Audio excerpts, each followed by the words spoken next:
नमस्कार, बहुत बहुत स्वागत है आपका। किसान आंदोलन इस समय चर्चाओं में भी है और सुर्खियों में भी बना हुआ है। भारत ही नहीं, पूरे विश्व में यह चर्चाओं में है। भारत के अंदर लगातार आंदोलन चल रहा है और इस आंदोलन के बीच में अब राजनेता, विपक्ष के अनेक राजनीतिक दल और साथ में समाज सेवी संगठन भी कूद गए हैं और जिसके चलते अब समस्या जो है वह लगातार बनती बिगड़ती दिखलाई देती है। भारत सरकार है कि अपना पक्ष रख रही है, भारतीय जनता पार्टी है अपना पक्ष रख रहा है और दोनों का यही कहना है कि यह जो बिल है, यह तीनों जो बिल लाए गए हैं, यह किसानों के हित में हैं।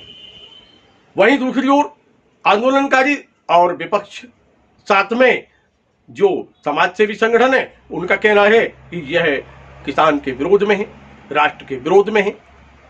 दोनों का अपना अपना पक्ष है, अपना अपना मत है। और अब स्थिति यह है कि एकता परिषद भी अब किसानों के समर्थन में आगे आ चुकी है। एकता परिषद के जो संस्थापक हैं डॉक्टर राजगोपाल पीवी मध्य प्रदेश के दमोह जिले पहुंचे। जिला मुख्यालय पर उन्होंने स्थानीय लोहिया पार्क में पत्रकार वार्ता का आयोजन किया। स्थानीय पत्रकारों के समक्ष पूरी बात को रखा, पूरी योजना को रखा और प्रश्नों के उत्तर दिए। छत्तीसगढ़ से इसलिए शुरू की, हम लोगों को संगठित करते करते मुरैना तक पहुंचना चाहते हैं और मुरैना इसलिए चयन किया कि वो हमारे कृषि मंत्री का संसदीय क्षेत्र है, नरेंद्र सिंह तोमर जी का, और वहाँ से फिर पदयात्रा होगी। तो 1000-2000 लोग चलेंगे, चंबल में हमको विदा देंगे, फिर उसके बाद राजस्थान के लोग साथ देंगे, फिर उत्तर प्रदेश की ओर चलेंगे। तो इसलिए आज ये ज़रूर पड़ रहा है कि लोग परेशान हैं। कोविड के बाद जिस प्रकार कानून के बाद कानून बनाया जा रहा है, मजदूर विरोधी, आदिवासी विरोधी, किसान विरोधी, तो ये एक कोविड के आड़ में काम करने का जो प्रोसेस चला है उसको हम चुनौती देना चाहते हैं। इस समय कानून बनाना आसान है क्योंकि रेलवे में चढ़ नहीं सकते, लोग आ नहीं सकते, विरोध कर नहीं सकते। अन्यथा 6 महीना और रुक जाते तो क्या फ़र्क पड़ता, लोगों से संवाद करते तो क्या फ़र्क पड़ जाता, क्योंकि हर कानून संवाद के माध्यम से होना है और वो आदत भी हमारे देश में बनना चाहिए कि संवाद के माध्यम से कानून बनाने का। प्रदेश के पूर्व वित्त मंत्री हैं जयंत मलैया, उन्होंने कल पत्रकार वार्ता की। पत्रकार वार्ता में उन्होंने बोला है कि बातचीत के दरवाजे खुले हुए हैं और टुकड़े टुकड़े गैंग है जो इसमें शामिल है। नहीं, अभी तो बातचीत के दरवाजे बंद है ऐसा मैंने सुना, इसलिए मैंने आंदोलन प्रारंभ किया। अगर बातचीत के द्वार खुला है तो फिर एक एक संगठन को बुला के बातचीत क्यों कर? कल एक संगठन को बुलाया, उसको तोड़ के वापस भेज दिया। अब आज किसी संगठन से बात कर रहे हैं। एक साथ किसान के संगठनों से बात करने में क्या दिक्कत है? तो अभी तो प्रचार प्रसार ये भी हो रहा है कि किसान संगठन कुकुरमुत जैसा ज़्यादा बन रहा है और किसान संगठन देशद्रोही है वगैरह। तो मेरा निवेदन ये है सभी मंत्रियों से, एमएलए लोगों से और प्रधानमंत्री से भी कि दुष्प्रचार करके किसान के मनोबल तोड़ने के बदले, ये अन्नदाता है, देश के हित में काम करने वाले लोग हैं, को निराश करने के बदले उनके साथ जल्दी से जल्दी ऐसे लोगों को बिठाएं जो संवाद करके समस्याओं को हल कर सके। जो संवाद कर नहीं सकता ऐसे लोगों को बिठा देते हैं और जिद पकड़ने वाले लोगों को बिठा देते हैं, कहते हैं कि हमने जो किया सब सही है, अब आप बताइए, चाय पी के निकल जाइए। तो ये बेइज्जती करेगा तो कोई भी संवाद में बैठे नहीं रहेंगे।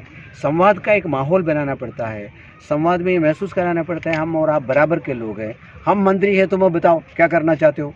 तो इस प्रकार के संवाद से समस्या हल नहीं होगी। तो संवाद का शैली समझें और संवाद को ईमानदारी से करें और समस्या हल करने की दृष्टि से करें तो जरूर संवाद सफल होगा और इस आंदोलन को समाप्त किया जा सकता है। सरकार के बड़े मंत्री लगातार यह कह रहे हैं कि आंदोलन किसानों के हाथ से निकलकर आतंकवादी, खालिस्तानियों और अलगाववादी ताकतों के हाथ में ये दुष्प्रचार का एक दूसरा हिस्सा है वो, क्योंकि हम कुछ भी कह सकते हैं, हमारे पास सत्ता है, हमारे पास मीडिया है, हम जैसे चाहें वैसा कह सकते हैं।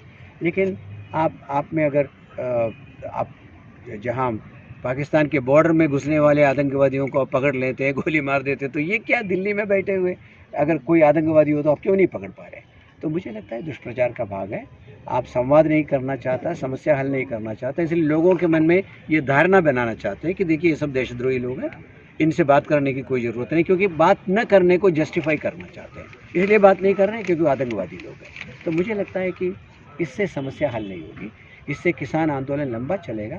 उससे दूसरा दिक्कत क्या है कि अंतर्राष्ट्रीय स्तर पर हमारी छवि कमज़ोर होगी, क्योंकि किसान से बात करने के लिए कोई सरकार तैयार नहीं है तो फिर किससे बात करने को तैयार होगी? अन्नदाता है वो, तो मुझे लगता है कि दुष्प्रचार में समय खर्च करने के बदले सही ढंग से बात करने का माहौल बनाना चाहिए।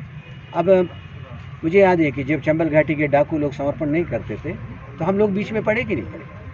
डाकुओं से पुलिस ने कहा बात क्यों करेंगे, वो तो गोली के लायक लोग हैं, लेकिन हमने कहा नहीं बात करना है, वो सब सही रास्ते पे आ जाएंगे। तो 600 डाकू लोग समर्पण किया, तो अब सब लोग प्रशंसा करते हैं, वो बहुत बढ़िया बात हो गया। तो ये खराब लोग हैं, इनसे बात नहीं करेंगे ये कहने के बदले हर माहौल में बातचीत की गुंजाइश है। बातचीत करने के लिए जिसकी क्षमता है उनको सामने लाना आपकी सरकार की आवश्यकता है।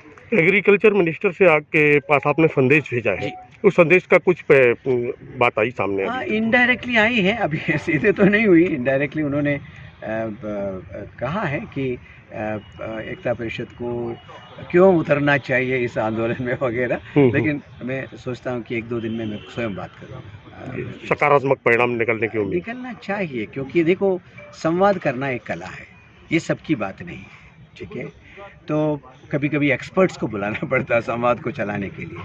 मीडिएशन एक कला है, उसमें एक्सपर्ट्स की ज़रूरत पड़ता है। हम सोचेंगे हम जैसे बात करेगा लोग सुन लेगा, नहीं सुनने वाले। तो मुझे लगता है कि इस समय कुछ ऐसे लोग जो गांधी के विचार को मानते हो, विनोबा के विचार को मानते हो, सौम्यता से बात कर सकते हो, गरीबों की समस्या को समझ सकते हो, किसान की समस्या समझते हो, दोनों पक्ष को समझने वाले कुछ लोग बैठे बात करें तो समस्या का समाधान जरूर होगा।